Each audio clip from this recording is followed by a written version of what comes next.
My name is Kelly, and I am 62 years old. I live alone in an apartment in Irvine. My mother divorced shortly after I was born, so I grew up in a single-mother family. Fortunately, after the divorce, my father provided me with adequate support and cared for me until I entered college. Following that, I joined a reasonably well-known company, and we had an arranged marriage thanks to an introduction from my boss. My son was born soon after, and we were enjoying our days together. But my husband died suddenly because of illness shortly after my son began working. My son's name is Mike.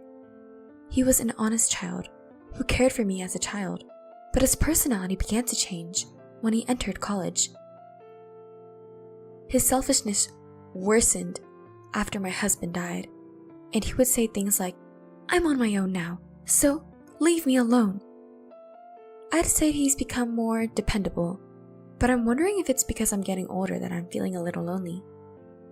My son is marrying the daughter of one of his client's presidents, whom he met through a business acquaintance. Her family seems to be a rich family, and they look down on my son, who comes from a single-mother family, at first. But her father said, "Talking about family background nowadays is an anachronism. That is fine if you both agree." When I first visited her parents' home for the wedding ceremony, I was astounded by its size and magnificence. I then gave my son the house I was living in and moved into a new apartment that I purchased with my husband's inheritance.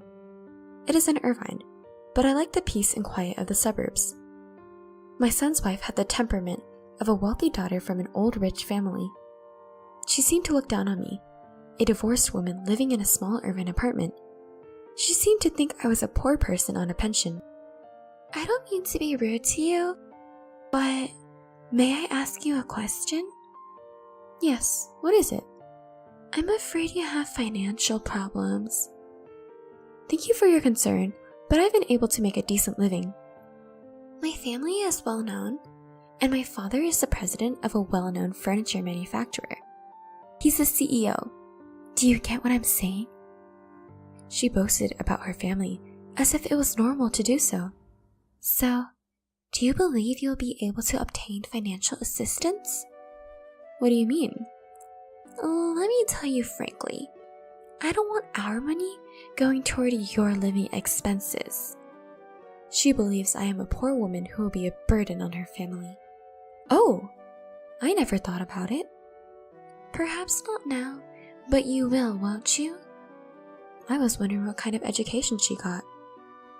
"Oh, well, thank you very much for your generosity, but you don't have to worry about that." "Keep that in mind." She then walked away from me. Her reaction was unusual, and I could tell how bad her personality is. Then, sometime later, my son and his wife visited me. I made a lot of homemade dishes to keep them entertained since my son returned after a while. My mother was from the Anaheim region, so I made light-flavored dishes. I made a vegetable stew and boiled some fish. She is from the Palm Springs region, so she thought they were too bland and didn't taste good. "It's a pretty bad dish. Is there more meat or something?" "I'm sorry. I grew up near the sea, so I know how to cook fish but not meat." "You had a very poor diet, didn't you?" she said, dismissing my modesty. But I wasn't impoverished. I barely got back at her. "I'm not sure how you define poor, but we weren't poor." My son, who was standing nearby, unusually took my side. "But it looks poor because there are only vegetables and fish. This vegetable soup was made from instant tofu and dried seaweed." Her arrogance was unending. "I don't make ready-made meals. I make it by myself." I was so enraged that I retorted angrily. "But, Mom, her family's meat dishes are excellent. Palm Springs has many brands of elite beef, and I'm now a big fan of it." I didn't understand what my son was thinking. He reversed his earlier opinion and followed up with his own wife. Her family, by the way, is living in a well-known area in Palm Springs for its elite beef. "Please cut the elite local beef. It's easy to cut with chopsticks and melts in your mouth." "Ah, I apologize." You usually eat the best one. It's quite expensive, so it's not for you." She giggled as she put her hand over her mouth. I couldn't help but laugh at her. One day, when I had almost forgotten about such things, I was invited to Anna's parents' home. Because it was the end of summer and there were few tourists, I was asked if I wanted to come. It was my son's idea this time. I accepted the invitation because I had no plans and had not had the opportunity to visit Palm Springs. Despite the fact that it was an invitation, I brought some sweets from a long-established Irvine shop as a gift. "Don't worry about it. I get tired of eating so much. But since I'm here, I'll receive it." Anna's sarcasm irritated me, but this is my in-laws' home. Except for me, everyone was an enemy. My in-laws' house was as beautiful as ever. They had renovated the garden and created a pond in which the carp swam gracefully. The carp cost approximately $10 million. They're few in number, but I chose quality over quantity. I counseled them. His wife looked overjoyed. I was reminded of how much she shows off things. My son and his wife invited me to a luxury hot spring hotel nearby. I enjoyed their magnificent hot spring facilities, as well as the pride and joy of fine Kobe beef. I think I would have enjoyed it even more if there were none of her usual sarcastic comments. Then there was the time when we went to my in-laws' house to say thank you and goodbye, and we were all drinking tea together. Thank you very much for your assistance this time. I was able to enjoy hot spring and delicious food because of you. My thank you speech changed into a terrible situation. There's no need to thank me for that. His wife seemed to be preparing for a battle. My son has been blessed with a wonderful family, and as his mother, I am grateful. Thank you very much. I said something that I had no intention of saying.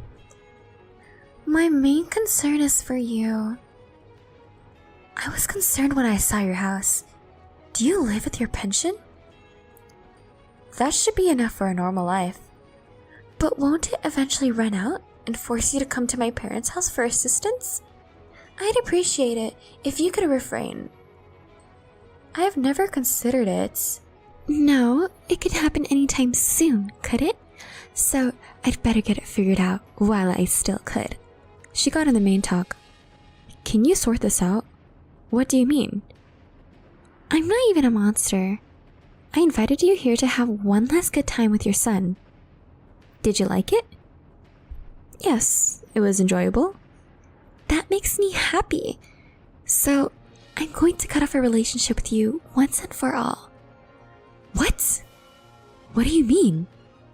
We would be greatly inconvenienced if you became a beggar, so we would prefer that you became a stranger. Beggar? Stranger? I repeated her words because I didn't understand what she meant. That's why I'm asking you to abandon us now. Do you get what I'm saying? I was enraged by her condescending attitude, but I managed to keep it under control. I realized what you meant. If you wish that, I will do so. She was relieved by my understanding response. Don't worry, I've already prepared the bus fare for your return trip. Bye then. She continued sarcastically until the end. Anyway, I just want to thank you for what you did this time. Thank you a lot. I returned to Irvine after leaving those dismissive words. I was furious at what my son and his wife had done to me, but I didn't take any action.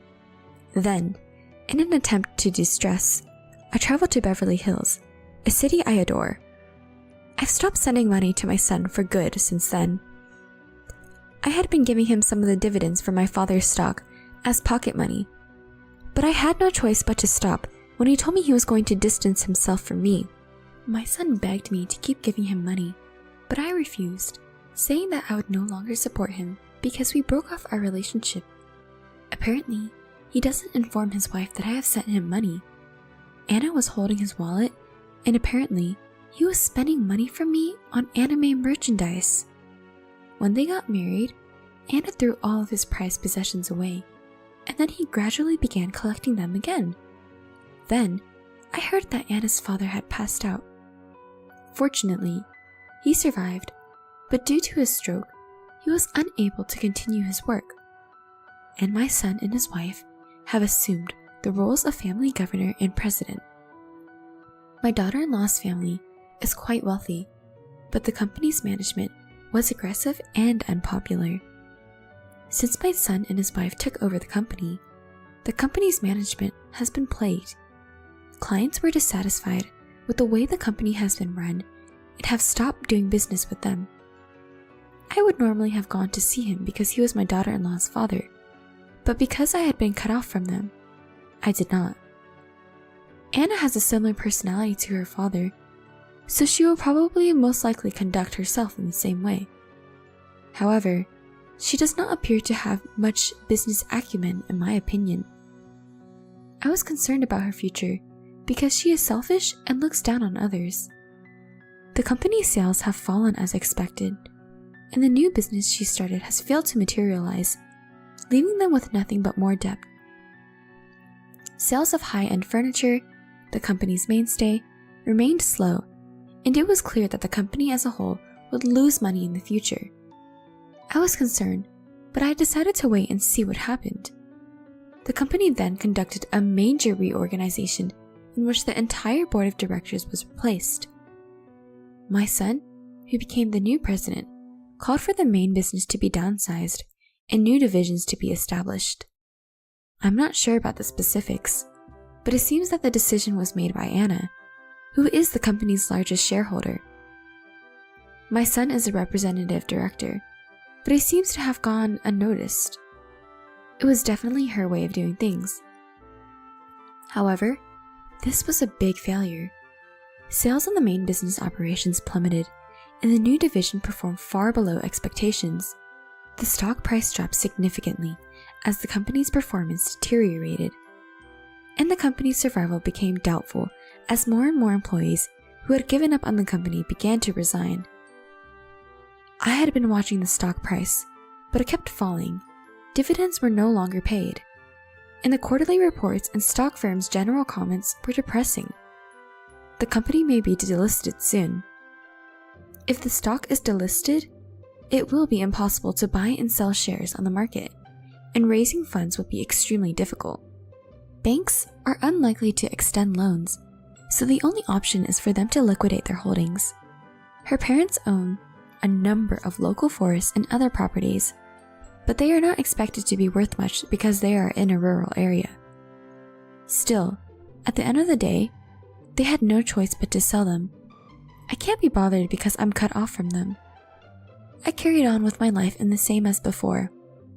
My son and his wife then contacted me several times for some reason, but I ignored them because I didn't need them. Then there was the time I was on my annual sightseeing tour of Beverly Hills, admiring the autumn leaves. The mushrooms this year were smaller, possibly due to the weather, but the flavor was richer and the taste was excellent. It soothed my heart when combined with the colorful scenery of the autumn leaves outside. While I was enjoying Beverly Hills' autumn scenery and food, I received a call from one of the staff members. "There's a visitor here to see you."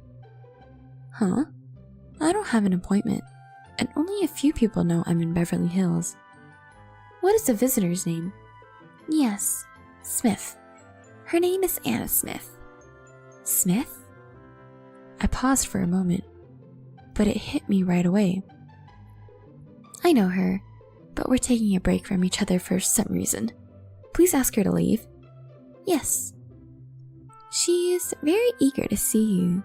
She even got down on her knees. How should I deal with this? Well, there's nothing I can do.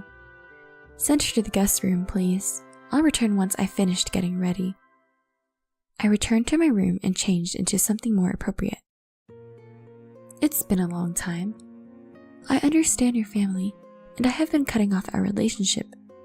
What made you come here? I had no idea you came this far. I greeted her calmly. It's been a long time.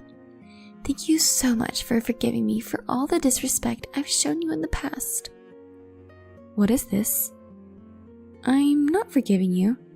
I only came to see you on a whim. Misunderstandings would it make you difficult to think? No. My words were too strong. I apologize. Her face is flushed from the nervousness and my cold attitude. I've heard that you own this mansion. Can you tell me how you got this? She should have heard something about my true identity somewhere. It was clear to me that she had come to me because she was desperate for money. That's none of your business, I said as I smiled and dismissed her. This is my father's villa. It was given to me by my father, I said after a brief pause. I made the decision to speak clearly. Oh, who is your father? John Scott. He's deceased, but don't you know him? What? Oh, the previous president of Scott Trading. Does that mean you're the former president's daughter? This new revelation has made her shocked. Let me explain this in detail. I am his daughter of his ex-wife, and I use my mother's surname. My half-brother is the current president of the company. My mother has already died, and I have been taking distance myself from the Scott family. Because my personality is not suited to business, I delegated company management to my younger brother. I wanted to live quietly for the rest of my life, so I received a portion of the company's shares as an advancement from my father and got this house. I see. She understood. Let me tell you about my current financial situation. As an inexperienced stockbroker, I do not buy or sell stocks, but I do receive dividends twice a year. Dividends are paid to me twice a year, which covers my expenses. To begin with, I don't want to live a fancy life. This house is managed by my brother. He has a maid stationed in the house, so I can use here at any time. She was almost speechless. Why are you here, by the way? I just wanted to double check that I'm properly abandoned, am I right? Yes. As you are aware, our family business is struggling, and I was hoping you would be willing to assist us. She begged desperately. What's the point of this? I asked with my plain expression. When my father became ill, my husband took over as president, but he was inexperienced. As a relative, I thought it would be better if I took charge, so I assisted him in various ways. Do you mean that my son was merely an ornament for you to wield real power? That's exactly what I'm saying. At this point, she must have concluded that her bizarre evasions were futile. Her explanation was accurate, though. What happened next? The product mix change that I had initiated had failed, and we were saddled with massive losses and debt, and I did everything I could to help. So you're saying you've turned to me? That's correct. I let out a sigh. Do you want me to assist you with that? Yes. I'd be delighted to assist. Do you remember what you told me? You will isolate me from your family because I'm a nuisance to you if I beg. What exactly are you saying and doing now that you said it would be a bother if I begged? Oh, it's for money. That is known as begging in this world. You are correct. Right? I told her with a smile. I will decline. I don't want you to dismiss me. You've treated me so poorly, and now you want me to assist you. I apologize. I'm sorry, but I need... She bends her knees and rubs her chin against the floor. I didn't pay attention to her and said, I am not a person who is capable of giving alms to a beggar. Please leave. Please. The bank will no longer lend to me, and I have nowhere to rely. She kept getting down on her knees, and she didn't care that the hem of her dress was a mess. Please leave. I sincerely wish you the best. The visitor is leaving. Send her to the entrance. And for the last time, sprinkle some salt on them, I told her and my maid. The 4 maids dragged her out of the room, standing her up and holding her from both sides as she remained on her knees and refused to move. I went back to my room, returned my gaze to the blazing autumn leaves, and softly murmured, "I just want to live in peace." Later, I knew that her company had gone bankrupt. She gave up her land and house to settle down, and with the little money she had left, she rented a small, rented house, and they spent days working part-time. I'm still living in an apartment in Irvine. When my son married and moved out, he bought a cat for me because he knew I'd be lonely. He is Dime, a Maine Coon. He is a long-haired cat, so he is difficult to care for, but he enjoys being brushed and is always quiet. Seeing his comfortable face makes me happy as well. I'd like to go to Beverly Hills. Why don't we go in the winter like we always go in the fall? It's too hot for you in the summer. He began biting my hand sweetly while I was petting him. Hey! He licks a spot on my hand, where he bit me as if he apologized. You're so cute. Time had already won my heart. Then I returned to Beverly Hills. Outside, it was snowing. Dime is in my arms, staring out the window with me. You were only the size of my palm when you first arrived at my house, but you've grown so much. I thought he was quiet, but Dime fallen asleep before I noticed. It's true what they say about a sleeping child growing up, but if you grow any larger, I won't be able to hold you. I looked out once more, brushing the tip of Dime's nose as he slept. It had been a quiet, snowy night. I was nodding off as well. I was wondering if there would be a lovely snowy landscape tomorrow morning. I went to bed thinking about this. Dime is also sleeping next to me. As I closed my eyes, I told myself that I was going to have a good dream. I closed my eyes and thought,